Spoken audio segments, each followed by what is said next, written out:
والعصر إن الإنسان لفي خسر إلا الذين آمنوا وعملوا الصالحات وتواصوا بالحق وتواصوا بالصبر. إن الحمد لله نحمده ونستعينه ونستهديه ونستغفره ونعوذ بالله من شرور أنفسنا ومن سيئات أعمالنا. من يهده الله فلا مضل له ومن يضلل فلا هادي له، وأشهد أن لا إله إلا الله وحده لا شريك له، وأشهد أن محمدا عبده ورسوله صلى الله عليه وعلى آله وأصحابه وسلم تسليما كثيرا. أما بعد.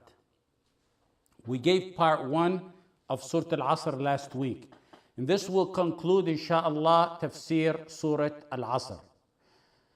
The last point, and this is the proof on the 4 fundamental principles. Surat Al-Asr is the proof on the 4 fundamental principles. The last point we spoke about last week was that Allah gives an oath by that which He wills, and humans only give an oath by Allah. Allah can give an oath by creation, we can only give an oath by Allah.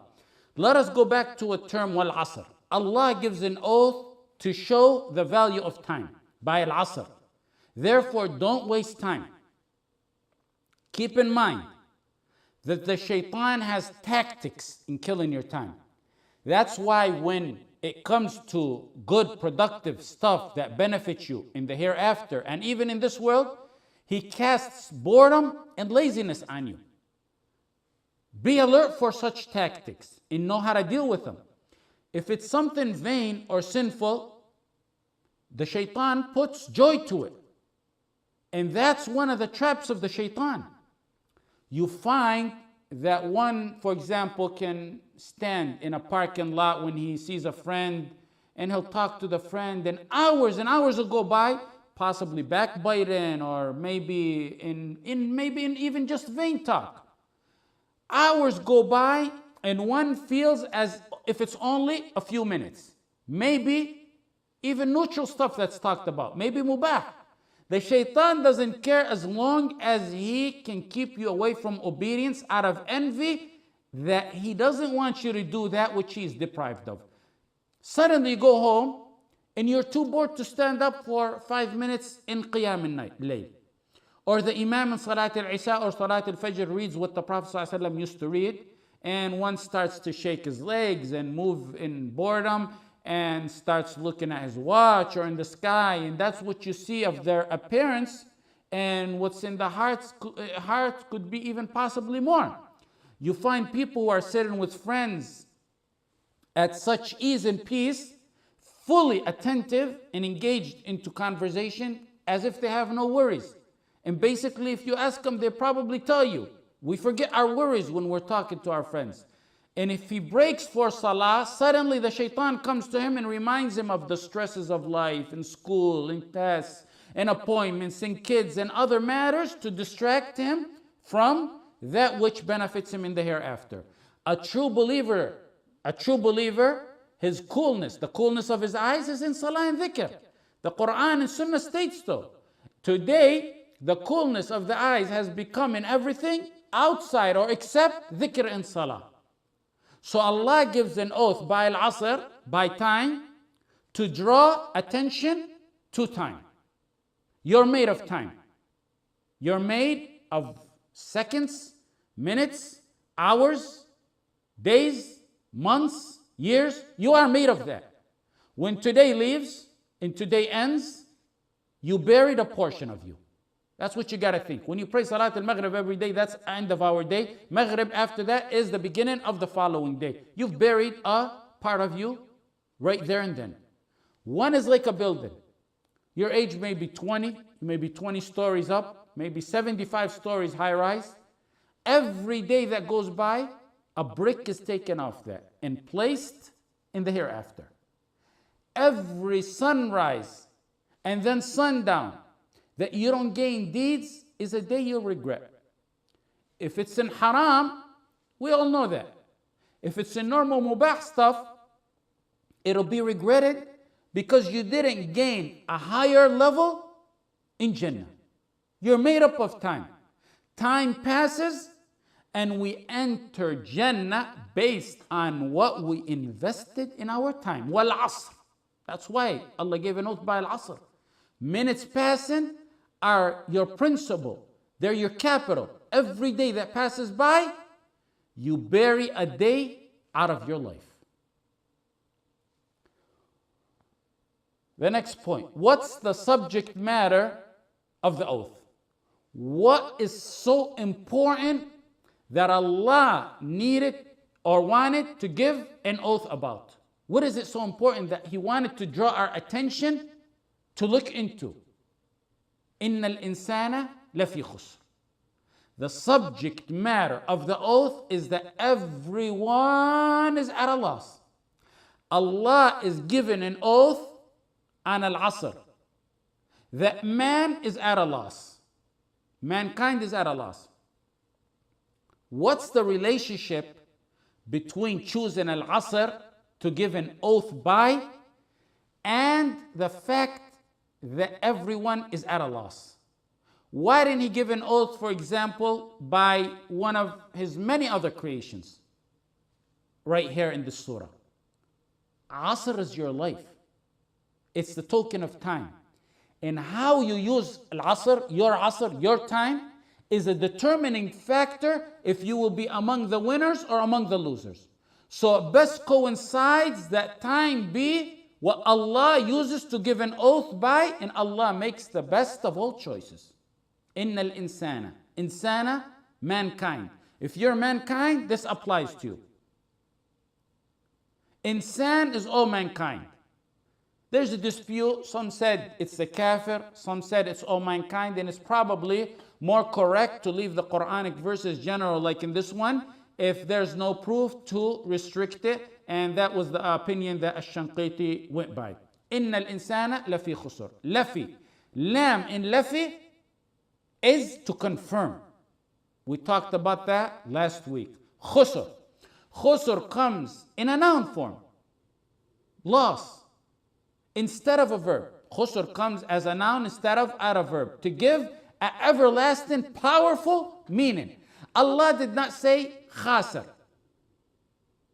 He's losing. Allah did not say laqad khasar. He's losing. Allah said khusr in a noun form. Khusr in a noun form. Let me give you an example to better understand how delicate the linguistic words of the Qur'an were chosen. One can be a millionaire and he loses $1,000. He's a khasir. He is a millionaire. What's $1,000 to a millionaire? He's a khasir. But he's not a total loser because what's $1,000 really nothing, even though he lost, but it's really nothing for a millionaire. Now, if a millionaire, that same millionaire lost billions, now he's in debt, now he's encircled with loss, then the term khusr, complete loss, applies to him. Tremendous loss. He's no longer khasir. He's in khusr. He's encircled in loss. Khusr means complete, total loser, complete, total loss. Encompassed, seized totally by loss, encircled by loss, at loss from head to toe. Another linguistic lesson. Lafi khusr, or is it lafi al khusr? It's lafi khusr. It's mentioned as a nakira. That's nakira. Lafi khusr instead of lafi al khusr. There's two reasons for this. Two reasons for this. Khusr as a nakira over al khusr. It comes to show, number one, how big of a loss. That's why it's mentioned as a nakira, lafi khusr instead of lafi al khusr.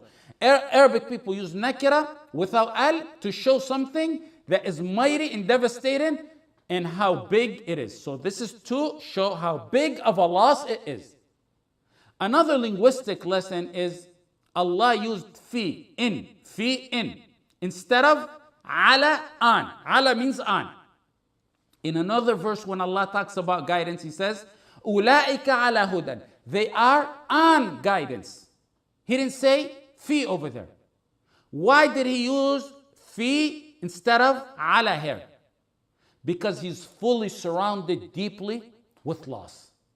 He's not on a loss, which may appear, he's not on a loss, which may appear to indicate a slightly lesser degree of a loss.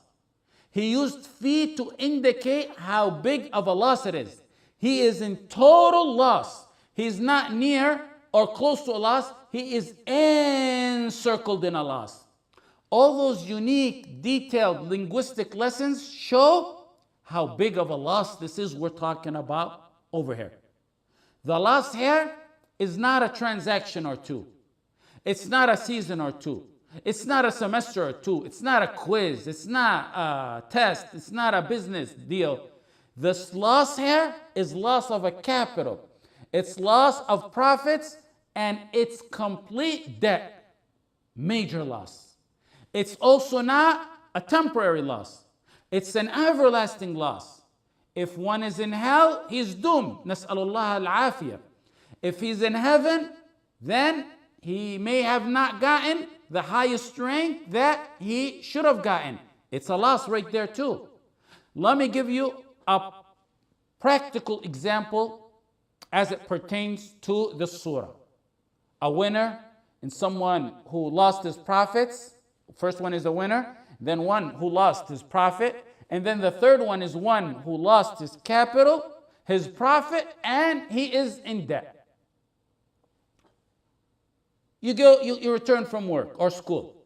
And since we said al-asr may mean the time at the end of the day when someone begins to think about what he did during that day, you return at night, you visit relatives, you teach your kids Qur'an, you play with them, you make salah, fard or nafil, you may have relationship with your wife, maybe you review Qur'an, maybe go online, listen to a lecture, maybe listen to Qur'an, maybe go out working out with the right intention, maybe even sleeping, taking a nap with the right intention. If you intended and you said, I want to get a few minutes of sleep so I can re-energize after this long day, and so I can wake up for qiyam. It'll help me get up for qiyam.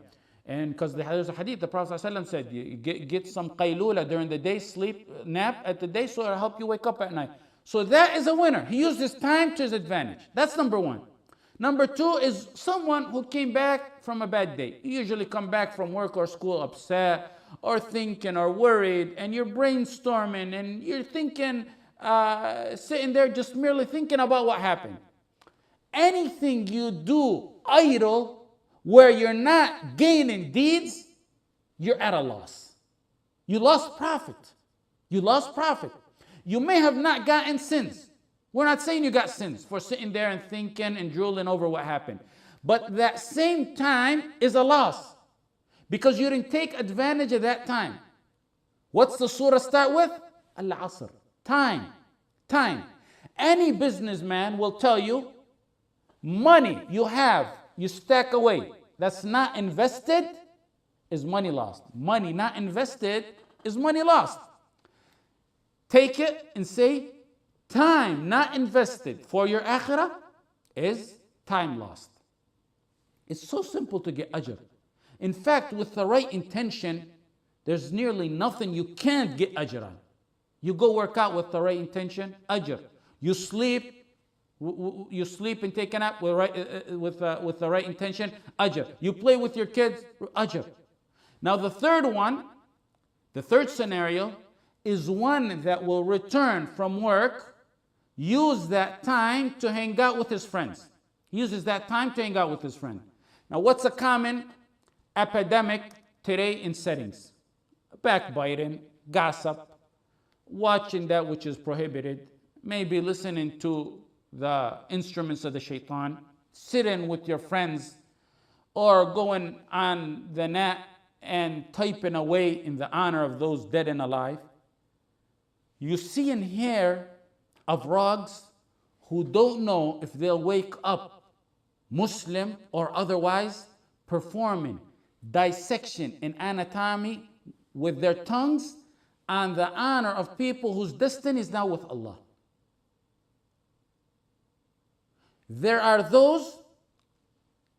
There's people who are done deal.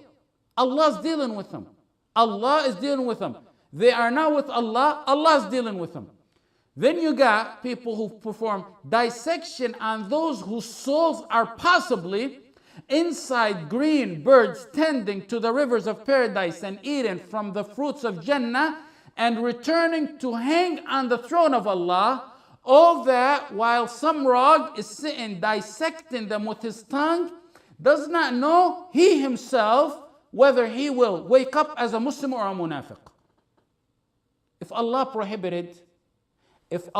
prohibited backbiting amongst two people for moments, if two people for just a few moments backbite, it's considered a major sin. That's backbiting and that's a major sin.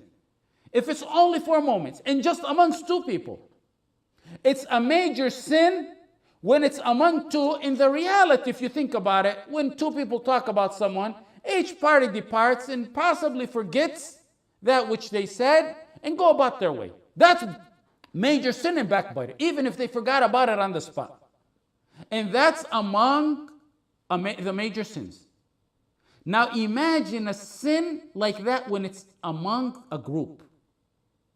How big of a sin it is when it's in a group. Now take it further. Imagine the sin when it's put on a social media for the world to see, not for this time period, but for generations to come and possibly until the judgment day. Wallahi, one who truly believes in the akhirah and the punishment of the grave and lets that register in his mind, he would never go to that extreme. One will lie in his grave with torment, seizing him from every angle for hundreds of years, possibly thousands of years, until the trumpet is blown in for words he posted on the net. He thought they were nothing, but to Allah they were very severe. I say, amongst the most dangerous sins after shirk are the sins that pertain to the rights of others. Be careful in your time. That's why we're mentioning this, because this is stuff that happens during your time. We deal with the Ghafurun Rahim. When you read about the mercy of Allah and the Shafa'ah, you get ecstatic in hope. There is a type of sin that is a double-edged sword. And that's the sins that transgress upon others, like killing, like backbiting, like taking the properties of others, like slander of others. You can raise your hands in 2 seconds and ask Allah for forgiveness. You're dealing with a Ghafur Rahim. But there's another right, double-edged sword. There's another right pertaining to the human who's going to come and request it from you when you stand before Allah. When people pass over the Surat, obstacle after obstacle, terror after terror. Allah called it زلزلة الساعة شيء عظيم. The wait for the judgment day is terror. The questioning before Allah is terror. The mizan is terror. Getting the books, walking on the sirat. Now, finally, you made it through all that and you're on the sirat, you're crossing a sirat, and there are people who are making it to the front yard of Jannah. In Sahih Bukhari, إذا خلص المؤمنون من النار حبسوا بقنطرة بين الجنة والنار فيتقاضون مظالم كانت بينهم في الدنيا حتى إذا نقوا وهذبوا أذن الله لهم حتى إذا نقوا وهذبوا أذن لهم بدخول الجنة.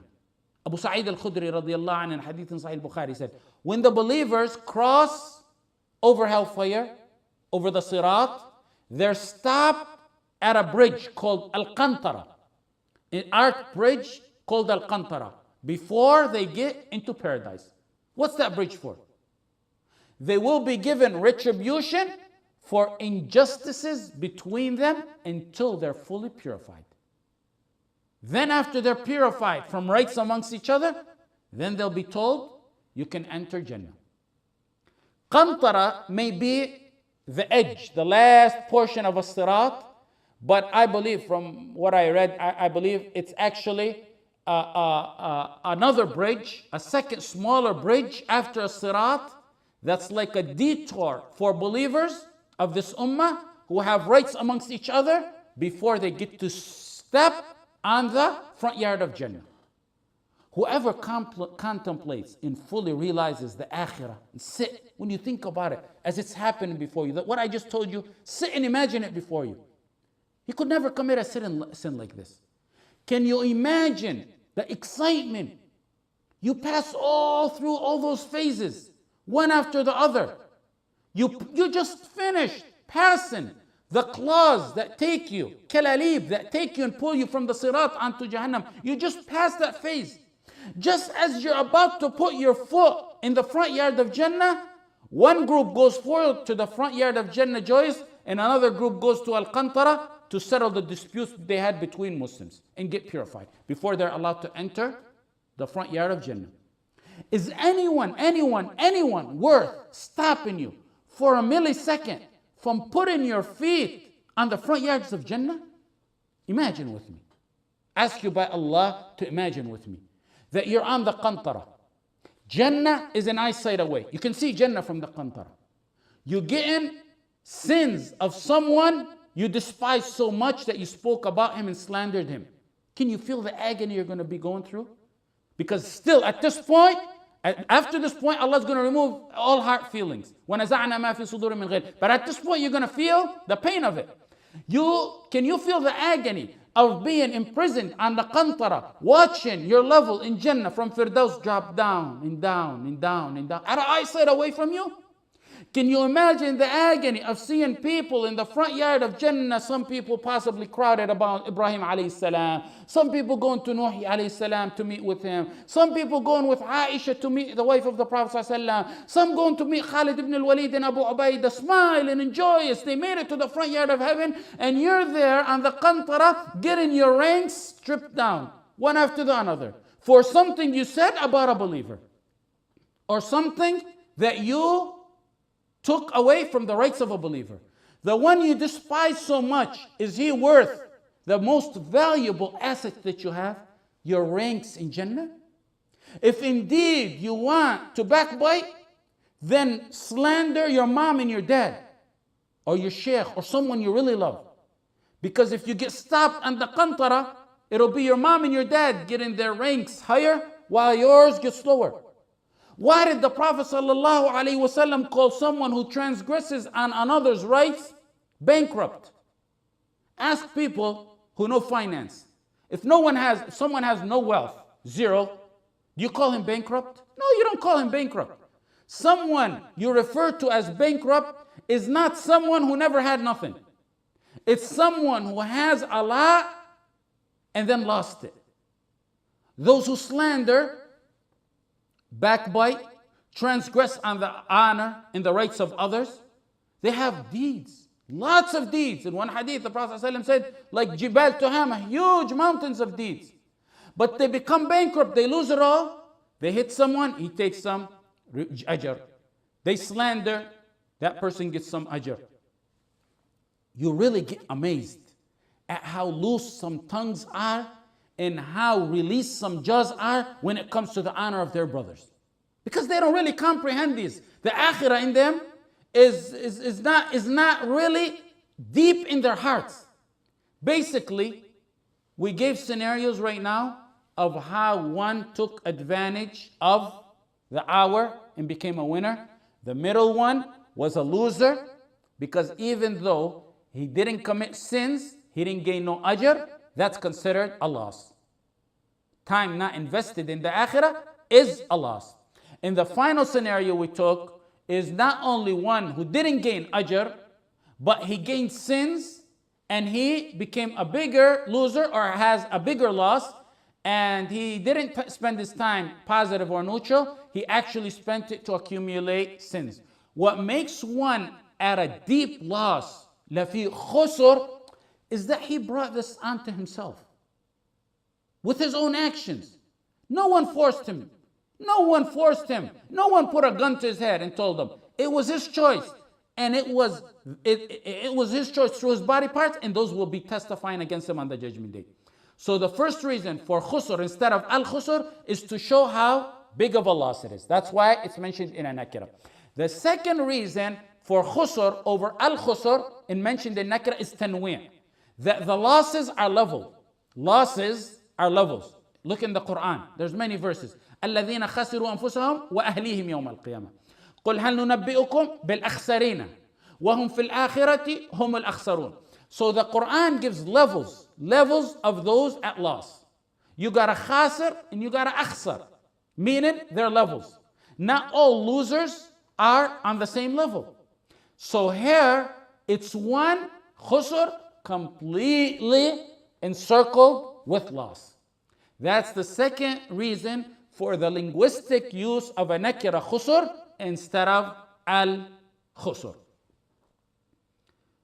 وَالْعَصْرِ إِنَّ الْإِنسَانَ لَفِي خُسْرٍ. Okay, the next one.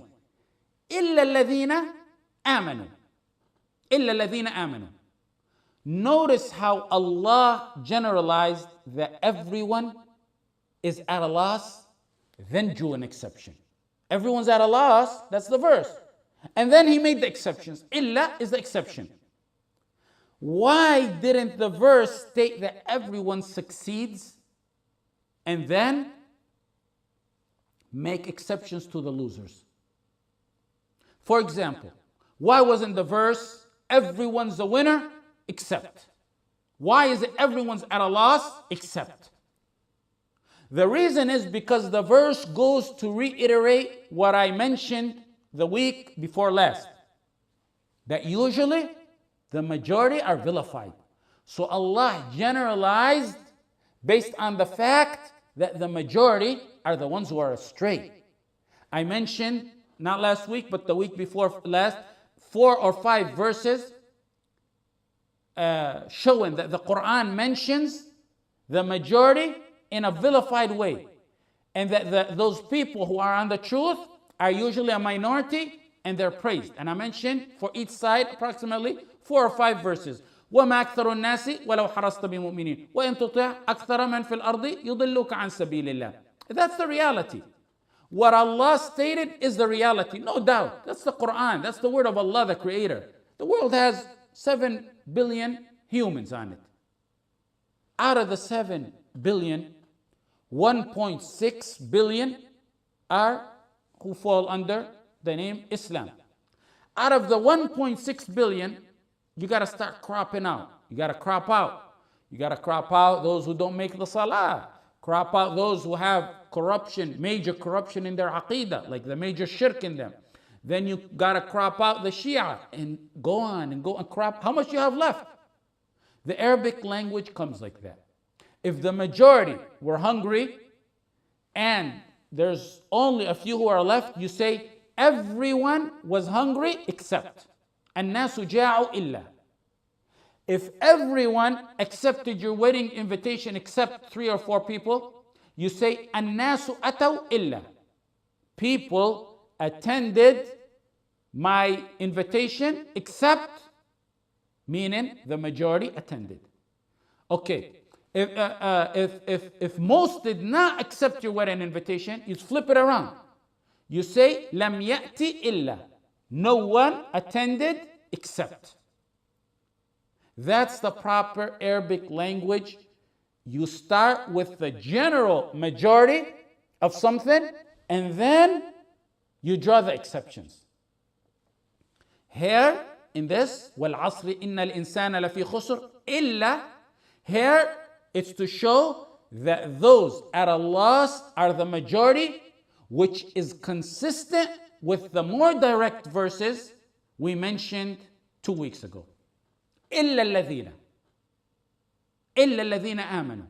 Note when Allah said all mankind are at a loss, He didn't tell us why they were at a loss. He did not say they're at a loss because they gamble, because they drink, because they fornicate, and the list goes on and on and on. He didn't say that. He didn't give us the details of why they're at a loss. He could have said, وَالْعَصْرِ إِنَّ الْإِنسَانَ لَفِي خُسْرٍ الَّذِينَ أَشْرَكُوا وَزَنَوا وَقَتَلُوا وَنَهَبُوا. And he could mention characteristics of those, why they're at a loss. Instead, Allah told us the exempted and those who are exempted and the qualities of the winners. He went to tell us the quality or the outlines of the winners instead of telling us the details of those who are at a loss or the losers. Why? Because speaking about the losers is endless. It'll go on forever and ever. So many characteristics, so many types. There's many reasons for being a loser, but the outline for being among the winners, the ones who are successful, is simple. It's a simple, easy outline to follow. What are they? They're the 4 fundamental principles that we've been talking about for the past 11 or 12 classes that we've been teaching. That's why the Qur'an in other verses speaks about the straight path as a singular path. And even in some hadith, it's a single path. It comes in singular form. When he speaks about other paths, it comes plural. وَأَنَّ هَذَا صِرَاطِي مُسْتَقِيمًا فَاتَّبِعُوهُ وَلَا تَتَّبِعُوا السُّبُلَ وَلَا تَتَّبِعُوا السُّبُلَ. Verily, this is my straight path. So follow it and follow not the other paths. Sirati is singular. My path is singular. One simple path. Subul, the deviant paths, is plural.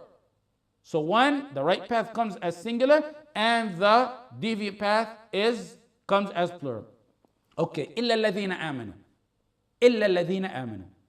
This is the first principle of the 4 fundamental principles that the author of Usul al-Thalatha called the first of the 4 fundamental principles of the introductory principles in the book. You remember he said the first principle is to know. To know Allah, the Prophet Muhammad ﷺ, and the book. Why do you know about Allah? Why do you need to know about Allah and His Prophet Muhammad ﷺ and the book? In order to believe. آمنوا إلا الذين آمنوا. Knowledge is what gets you to believe in Allah, His Messenger, books, and angels. We don't need to talk about this since it was covered in detail when we talked about the first of the 4 fundamental principles. What may confuse someone though is the author in the book, in our book right before us, he mentioned the principle as knowledge. But here, when we look at it in Surat al-Asr, in the verse it says, Iman, illa alladhina amanu. But the author mentions it as knowledge. In knowledge in Allah, the Prophet, and the book. Because the author is trying to get this principle to you of Iman, the principle of Iman to you. But the only way you can get Iman is through knowledge. Can there be real Iman without knowledge? No. So that may cause a confusion as to why the author mentions it as knowledge, and in the surah he uses as proof, it's mentioned as Iman. Iman is the fruit of knowledge. It's derivative from knowledge. That's why the author in number 1, he says knowledge. And he specified knowledge in Allah, the Prophet, and the book. There can be Iman without knowledge. Can you get an orange without a tree? The tree is knowledge. The fruit, whether it may be an orange or an apple, the fruit is Iman. The tree is knowledge. You can't get a fruit without a tree. So when the author said knowledge, and knowledge in Allah, the Prophet, and the book, it means Iman in this verse, because the purpose and goal of your knowledge in those matters is to have Iman in them. Okay. Why didn't the verse in Surah Al-Asr tell us what to believe in? Allah said, إِلَّا الَّذِينَ آمَنُوا وَعَمِلُوا الصَّالِحَاتِ. Allah said, except those who believe, period. Here, He didn't tell us in detail what are the aspects of believing. Here, there's 3 points I want to mention. Allah did not detail Iman in this verse because of A, it's obvious. B, it's known. C, there's plenty of verses throughout the Qur'an and Hadith to know what Iman is, that clarify this matter and situation. For example, I have one car, and you came with me in that car. And on our way leaving right now, I hand you the keys and I tell you, go pull my car. I'm standing on the sidewalk and I say, go pull my car. Would it make sense for me to say, go pull up my red Chevy or whatever car I have with the license plate so-and-so? You just came with me. You know what car it is. You know which car it is. So I say, just go pull up my car. Same thing with Iman. The second point is, when Allah left Iman open-ended, it's to believe. Leaving it open-ended like that means to believe in all of what one is supposed to believe in, not one aspect and leave other aspects. All of Iman. Meaning, it becomes general. When Allah left it open-ended, it becomes general to encompass all of Iman, so that it includes Iman in Allah, the angels, the books, the messengers, the qada and qadr, and the details of all of that. The third point is, when Allah left believing open-ended, it meant believing in the guidance of Allah and not every myth, fable, and superstition that you come across. For example, we have solid hadith, and even before that we have Qur'an that tear a heart in fear pertaining to the punishment of the grave or matters of the akhirah. Yet some people don't get moved by it because the iman is not fully rooted in it. There's also lack of understanding of the Qur'an. But then you get a story. You can smell it's fabricated a million miles away about someone who, for example, got buried, and the guy who buried him dropped his wallet in the grave. Then when everyone was sleeping at night, he remembered his wallet, so he went and dug up the grave to get his wallet, and no one seen it but him. And then he found that body charcoaled, and his face was flipped opposite of the Kaaba. And then to top it off, you scroll down and you find if you don't pass this on to 10 people, you're gonna die, or your family members are gonna die.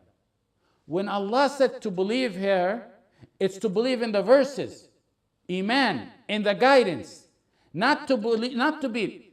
Islam doesn't want you to be feeble-minded. A believer is clever. A believer is clever and astute. A believer is smart. When the Prophet Muhammad sallallahu alaihi wasallam went to Isra, and the Quraysh got a hold of Abu Bakr, they said, now we got Abu Bakr, the Siddiq. This was before the Prophet ﷺ got to him. They said, listen to this one, Abu Bakr. Your friend, he come up with this big one. Can you believe your friend went from Mecca to Aqsa and returned and then to the seven skies and returned in less than one night? The man who's called a Siddiq, he was a believer. He was a believer. Those who this verse talks about, Amanu, he was a believer in guidance, not a feeble-minded man. He set the rules straight. And he said the statement straight in a few words.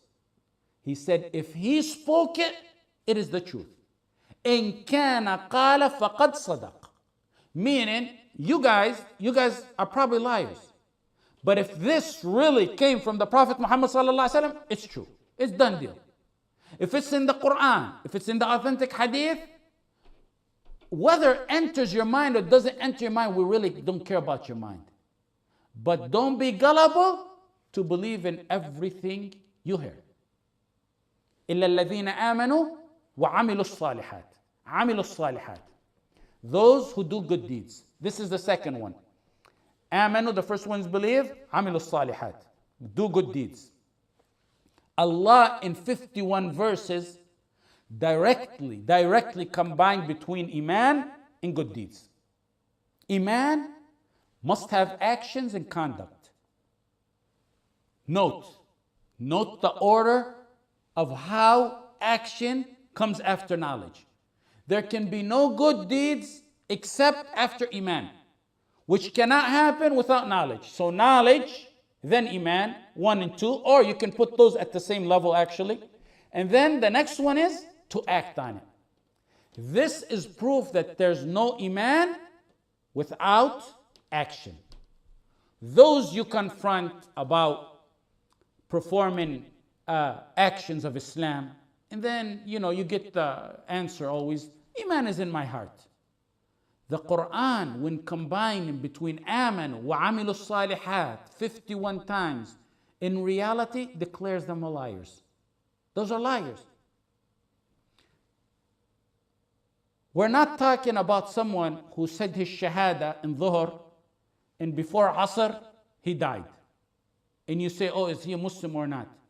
He didn't have the opportunity to exercise any of the actions in Islam. We're not talking about exceptional situations like that. Exceptional situations where the timing of any obligatory act never occurred. We're talking about deceivers who live a lifelong time void of deeds, and when you approach them, they say, Iman is in my heart. Iman is like a seed. It's like a seed in the heart.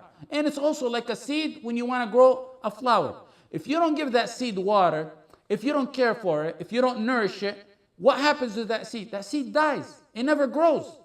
If that seed stays there for 2-3 weeks with no action, no care for it, that iman, that seed, dies and becomes worthless. So you need deeds to liven your heart. Al-iman hayat al-qulub. Al-iman hayat al-qulub. Iman is your internal life. Internal life. Wal-amalu hayat al-zahir. Actions are your external life. Nothing can have life internally and not externally, or the opposite.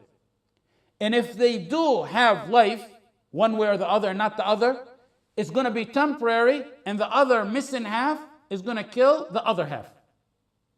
Those who say they believe and stay weeks, months, or years void of action, yet claim iman, they in reality have the traits of the shaitan or the traits of kuffar Quraysh or even Fir'aun. Look at the verse of Allah. وَجَحَدُوا بِهَا وَاسْتَيْقَنَتْهَا أَنفُسُهُم. The kuffar, Allah is talking about him, said, وَجَحَدُوا بِهَا وَاسْتَيْقَنَتْهَا أَنفُسُهُم. Surah An-Naml. They belied in the ayat, though their own selves were convinced. Inside, internally, Allah who knows in the heart said, internally in their hearts, they had iman. They internally had conviction. But their outer actions resisted and they were declared as disbelievers. Those who claim to believe, void of actions in their life, resemble Fir'aun because deep down Fir'aun was like this category among those who believed in his heart. How? Pay attention. Between Fir'aun's status, where he used to say, Ana Rabbukum al-A'la, I'm your supreme Lord, and saying, I believe in the Lord of Musa. He said that in his last moments. Between the two is moments. When one gets afflicted, he usually turns to that which is genuinely in his heart. You see someone astray for 50 years or more or less. He may be in the peak of his arrogance. Then he gets told he got cancer and he's going to die. Suddenly, he turns to Allah. Someone I know of recently, I heard of from his family member. Someone who used to go to the extent that the curse of Allah was on the tip of his tongue. He goes to the hospital in a painful disease, very painful disease. Suddenly, this arrogant tyrant who used to slander and curse Allah is telling his family to teach him how to make salah, and he begs them for forgiveness for violating their rights. What makes the hidden truth surface in that hardship? Does one acquire the truth so suddenly and drastically after being ill? Or was it buried within him and it got dusted off with the calamity? Usually, those sudden, drastic changes like that are the result of the truth being buried. The calamity comes and dusts off that, and the truth surfaces. It's like a red carpet. Probably the best way to explain is like a red carpet. A red carpet over time, especially in our old countries, the dust is in the region. You take a stick, which is like the calamity, you hit that red carpet, the red color resurfaces. The point is the truth is in a lot of the kuffar who Allah spoke about. Allah said, وَاسْتَيْقَنَتْهَا. The truth is within them. They're certain about the truth in their hearts. But it was useless because there was no acts to follow along with it. The acts of the tongue, the acts of the body parts. The truth was hidden in Fir'aun. It did not help him because there was no act. In fact, the acts resisted that which was in the heart. The summary and point is that internal belief in Iman must coincide with the external belief, which is action. If one claims he has internal, and time passes with absolutely no external practice, he's not a believer. The best example that I've been using for possibly 2 decades is in matters of life. Would one be satisfied with another person with just the heart belief, heart love, when we deal with each other? If you don't accept matters in this life with the heart only, then how can you expect that they be accepted in the matters of the life after? If a husband tells his wife, I love you, and I love you, and I love you, all day and all night, yet he does absolutely nothing to show that love.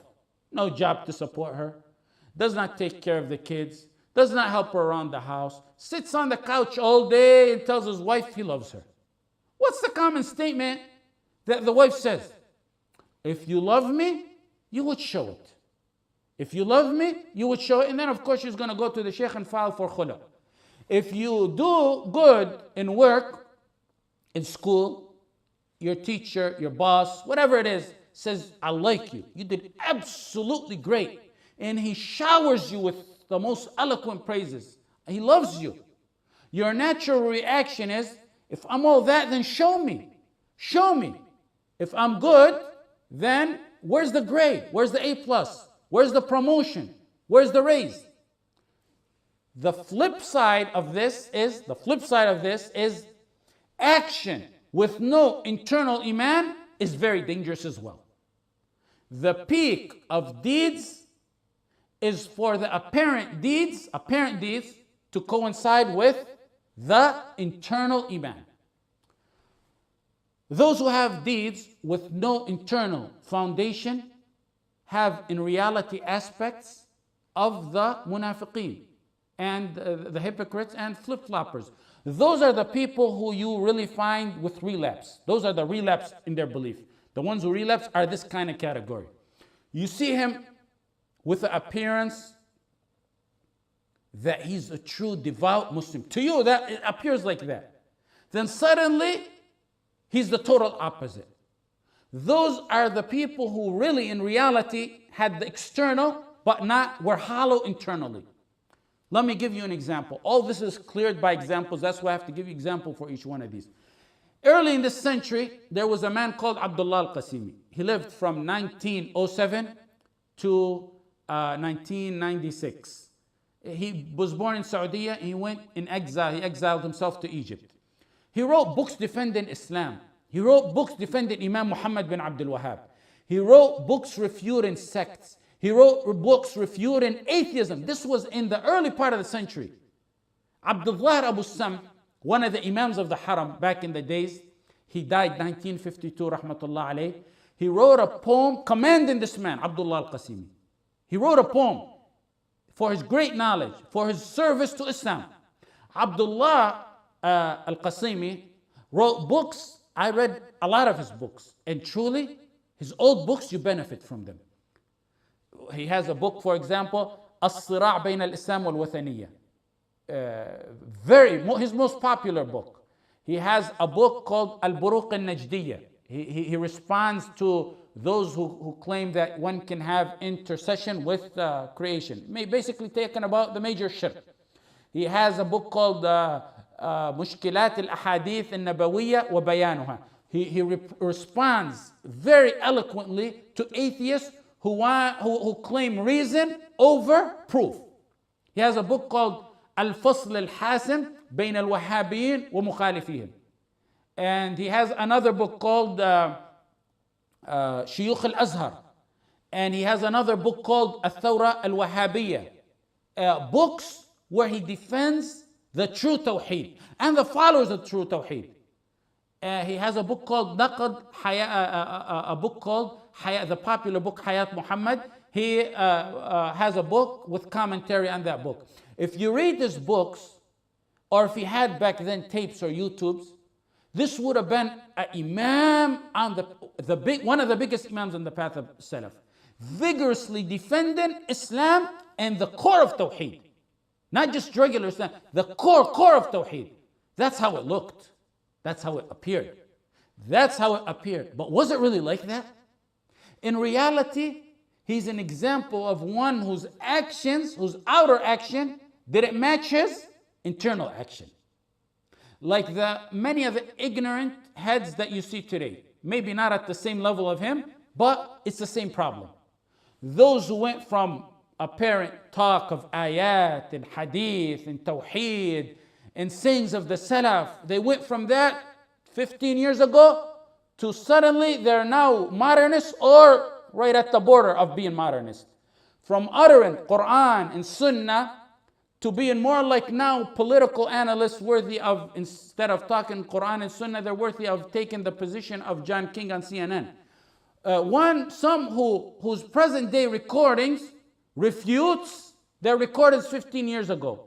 And 15 years ago recordings refute their present day talk and writings. Those are the people, both in the East and the West. They're available in the East and the West.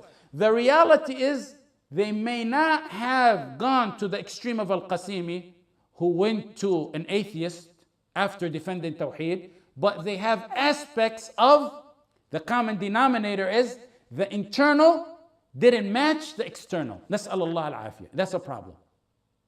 I'm saying it's not as bad as Al-Qasimi because he went to a full-blown atheist, but these people, the internal didn't match the external. For example, Al-Qasimi, who went from defending Muhammad bin Abdul Wahhab to a pure atheist.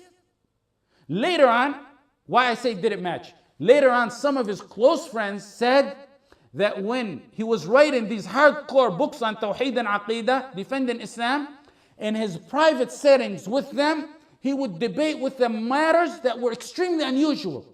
They would say, how could this man talk about this? One of his friends, I read once, one of Al-Qasimi's friends said, at the time he was defending Aqidah and Tawheed, in his super settings, he would raise issues doubting the Prophet Muhammad sallallahu alaihi wasallam and Allah. We didn't know about that. We seen the surface of his books.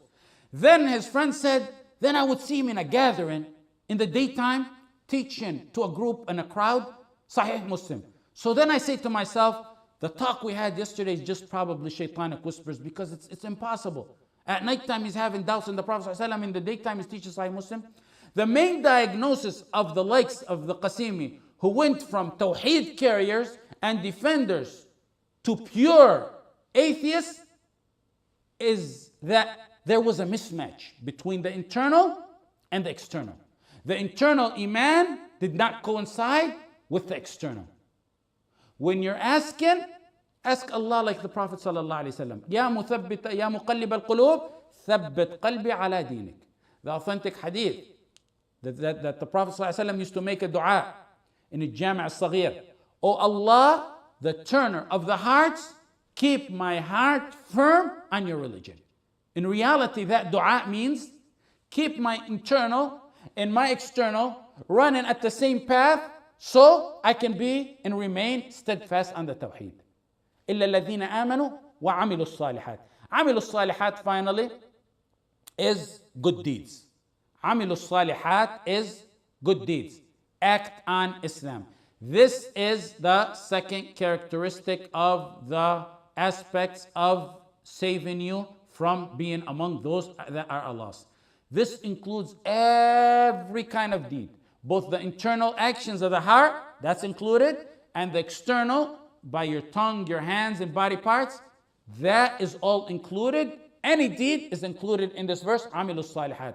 Whether it may be ordained, whether it may be a sunnah, whether it may be a right of Allah, whether it may be a right of human being, all of that is included in عَمِلُوا الصَّالِحَاتِ. عَمِلُوا الصَّالِحَاتِ encompasses all deeds, heart actions and body actions. وَتَوَاصَوْا بِالْحَقِّ وَتَوَاصَوْا بِالصَّبْرِ. Advise and recommend to one another with truth and patience. وَتَوَاصَوْا بِالْحَقِّ وَتَوَاصَوْا بِالصَّبْرِ. These are number 3, number 4 of the 4 fundamental principles. Iman is not like a rock. They find rocks thousands of years old and they find it just like it was. You can have a rock and you put it for centuries to come and it never changes. Iman is not like that. It would be nice if Iman like that, but Iman is not like that. Iman fluctuates. And there are forces behind that fluctuation, behind that change. You have the force of a nafs. Inna nafsa la ammaratun bisu.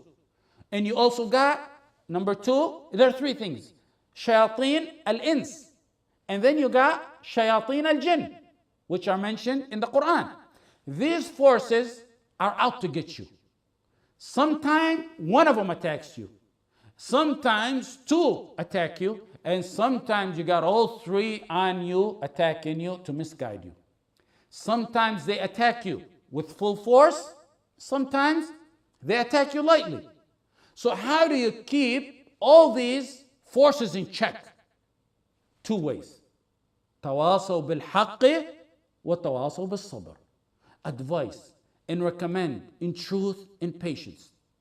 Your Muslim brothers, help you restrain, and your Muslim sisters, help you restrain the evil nafs, the temptation of the shaitan, the temptation of the jinn, and the ins, the evil ins that instigate you to do haram.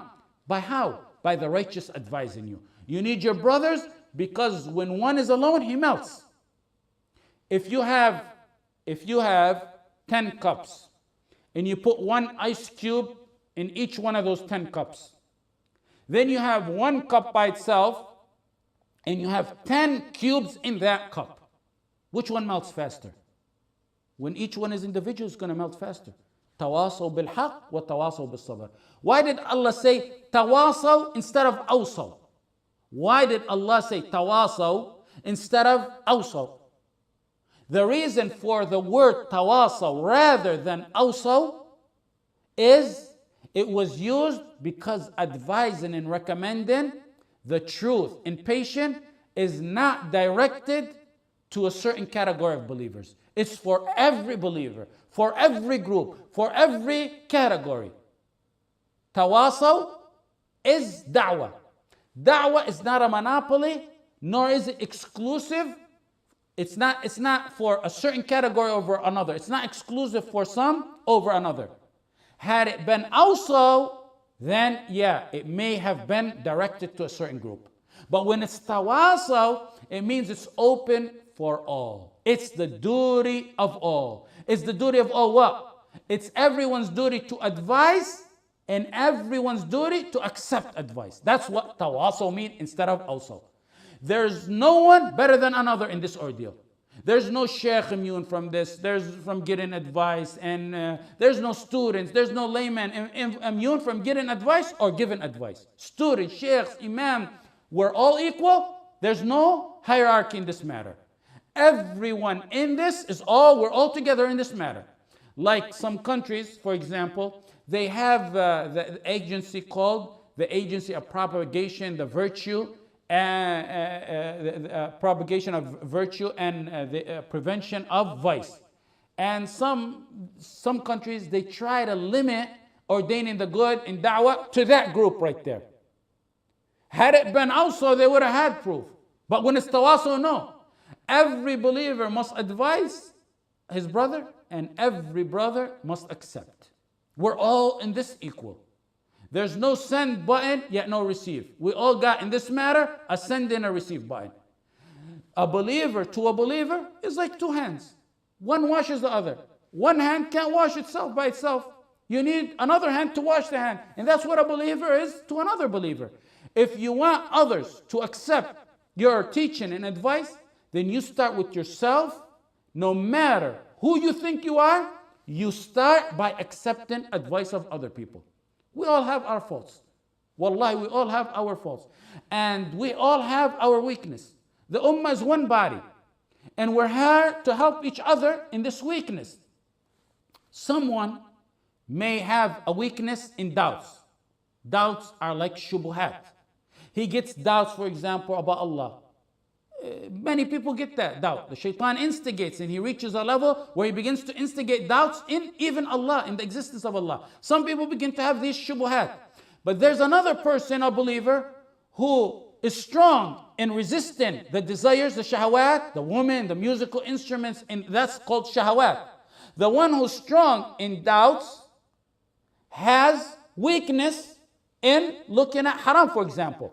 So the one strong in an area helps his brother that's weak in the other area. If you're strong in shubuhat, you help your brother who's weak in shubuhat. You're strong in shahawat, you help your brother who's weak in shahawat. The tree of Iman, in order for it to be sustained, needs to be watered. You nourish your Iman by advising each other. Look at the table in your house. You leave for a month or two, or you're living in the house and you just don't wipe it off. It becomes dusty. When we advise each other and recommend for each other, it's wiping the dust off the table, off the hearts. Note the surah starts off with Iman alone, Amanu. Deeds, Amilu Salihat, it's alone. More like an individual capacity. Amanu, believe, Amilu Salihat, more like an individual capacity. Now when it gets to advising, it's like a group-like setting. Because as a Muslim, you're a member of this ummah. Now it's a group effort. The ummah all together. All that comes from watawasaw. The third fundamental principle, advising in haqq, that's in reality what the author mentioned, da'wah. That's what we taught in the third principle.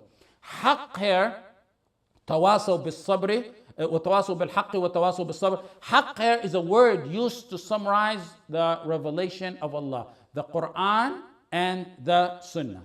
تواصوا بالحق وتواصوا بالصبر. The fourth fundamental and final principle is here it's sabr, patience. Patience comes at the end like a bonus. This is like a bonus. It comes on top of all the good that we've already been talking about in the surah. If you look in between the lines of the surah, sabr, patience, is in reality within the lines of the surah 4 times. 1, إِلَّا الَّذِينَ آمَنُوا. A great portion of Iman comes through sabr. Some scholars were quoted as saying sabr is half of Iman. That's one. It's mentioned in between the lines right there. The second one, عَمِلُوا الصَّالِحَاتِ, those who do good deeds. Isn't sabr, patience, part of good deeds? We said عَمِلُوا الصَّالِحَاتِ is all the deeds. Isn't patience deeds? So it falls under number 2. وَتَوَاصَوْا بِالْحَقِّ, give advice. Isn't sabr included in the general word of haqq? We said haqq is all the Qur'an and the Sunnah. So isn't sabr part of that? So it's in the third one.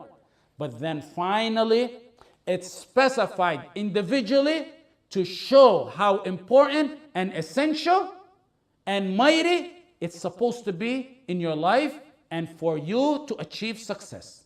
That's why it's mentioned as the fourth level of the surah. Patience to be obedient to Allah. Patience to stay away from the sins. And patience on and in trial and tribulations. In class number 10 and 11, we talked about patience in depth as the fourth fundamental principle, so there's no need to go over that. We're just talking about these matters in relation to the surah. Keep in mind though, patience here refers to all patience, all type of patience. Small matters and big matters. Even patience from boredom, the first thing that I was talking about in the class today. Patience from not being bored. Like we mentioned in the start of the class, the shaitan will come and cast boredom upon you to deter you from ibadah and from good deeds. So you have to have patience to resist that. Also, you have to have patience in what you're all doing here. What you're doing here. You have to have patience in learning, to learn. And everything. For example, in ibadah, if you take a huge jug and pour it over a plant, and you finish that jug, and leave it, what happens? Or is it better to go to that plant and every day pour a cup or 2, and then the next day pour a cup to do? Which one is a better scenario? to pour that huge jug and just leave it, or every day pour a cup or two. That plant will never survive if you pour the whole jug and just leave it. You must pour a cup or two for it to stay alive. Among the shaitanic tactics is that sometimes he lets one go forth in some ibadah. Someone newly to Islam, or he may listen to a khutbah or a lecture. Suddenly he wants to do qiyam from Isha to Fajr. That's why in my talk on the ultimate pleasure of a believer, the one on qiyam, I said start, but start slow and gradual. Matters that start gradual and continue are better than that big lump sum that you do at one time and that's the end of it. That big jug that you pour and just leave the tree. The shaitan may let one do qiyam all night so he can pour all the water he has. So the next day and following days and weeks and years, you won't do nothing. Islam is a step-by-step process. So you have to have patience to resist boredom in the shaitanic tactics in ibadah. Like ibadah, for example, you need patience in what you're doing here. What you're doing here is learning. You see someone coming so eager and passionate about learning, then a few months later, that passion for learning Islam and Tawheed and all that suddenly dies and fades away. You need patience, that's why. Sometimes there's a reason behind it, and sometimes it's totally from the shaitan. I know many who, for example, want to go to Medina. And there's an application process. They're passionate about applying. And time goes by the time they send their papers in and by the time they get accepted. By the time they get accepted, their passion for talab al-ilm has faded and died away. And they don't want to go no more. That's why Al-Khadr kept telling Musa in the Qur'an, إِنَّكَ لَن تَسْتَطِيعَ مَعِيَ صَبْرًا. You're here in a noble cause, talab al-ilm. So you need patience. You don't learn Islam overnight. It requires persistence and patience. Sometimes you must be patient with your teacher. You got to take that. I've sat in front of some shuyukh 4 years, I can remember one of them. I don't remember, I've seen a smile on his face. And if you ask him, when you ask him, and you have to ask him, the chances are slim that you're not going to get scolded and embarrassed. But that never caused us to leave their sight. Let me tell you, Shaykh Ahmad Bataf asked a famous Shaykh, Dr. Nasr al-Aql. Nasr al-Aql, he has a master's and PhD in Aqidah. Very knowledgeable in Aqidah. He taught generations. He was asked, who's the most knowledgeable in Aqidah? This Shaykh, Shaykh Ahmad, is asking Shaykh Nasr al-Aql, who is the most knowledgeable in Aqidah? Shaykh Nasr al-Aql said, I don't know anyone on the face of this earth more knowledgeable in Aqidah than Shaykh Abdullah al-Ghunayman. He has a PhD. Shaykh Abdullah al-Ghunayman. I actually believe that to be a very accurate statement. If not, maybe, very, very, very close to it. Actually, it's more very, very accurate statement. This Shaykh Abdullah al-Ghunayman, he taught me and my father before me. And when he taught me, I used to frequent his house a lot. My father called him at one point and requested that he teach me. And in addition, he taught us in the Islamic University. He was a teacher there in the regular curriculum of the Islamic University. He also had a chair in the Haram where he taught at times 3 days a week between Maghrib and Isha, and at times 4 times a week between Maghrib and Isha. And I also frequented his house. I may be mistaken. I don't want to put this on my account, but looking back at it, I don't think I've ever seen him ever smile during my stay with him or my study with him. I actually once took a friend with me to his house. I was going to go learn something, and I took a friend. I tagged along a friend with me. My friend, when we were talking, he asked a question, and he got scolded real badly. When we got back in the car, he said, don't you ever bring me here again. He was tough. He was tough, and it's, inshallah, it's because he wanted to raise people properly. Maybe it's his nature. I'm there to learn from this giant, and that's what it is. May Allah grant him and my father a long life full of deeds and barakah. The point is, one needs patience in every aspect of learning. Today, if you don't baby your students, one loses patience suddenly and he's gone. And you'll be lucky if you don't find him posting something negative about you if you don't pamper him or her. Keep patience between your eyes. It's a journey. You're a journey on talab al-ilm, and you need patience for it. And that is what you gotta keep. إلا الذين آمنوا وعملوا الصالحات وتواصوا بالحق وتواصوا بالصبر. The final comment for the deep students of knowledge is it pertains to the comment the author mentioned at the end of the surah. He said, الشافعي رحمه الله قال الشافعي رحمه الله لو ما أنزل الله حجة على خلقه إلا هذه الصورة لكفتهم. لو ما أنزل الله حجة على خلقه إلا هذه الصورة لكفتهم. He attributes this statement to الشافعي. The author said, الشافعي said, if nothing else but the surah would have been revealed and nothing else, this would have been sufficient. Okay, there's an issue with this statement right here. Note, first of all, note the statement. What's meant by the statement is not that we don't need nothing else but the surah. What is meant by those who quote this statement is you don't set the Qur'an aside and just take al-Asr, is that this is like an outline. What's meant is that the surah is sufficient to show you an inspiration, an outline, an encouragement to direct you to the path of guidance and salvation. That's what they mean when they quote this quote. And notice I say what's meant by the statement if some scholars use it. Since I don't believe that this was the exact wording of Shafi'i rahimahullah. This as it is quoted in this booklet, I don't think it's the exact wording of Shafi'i rahimahullah.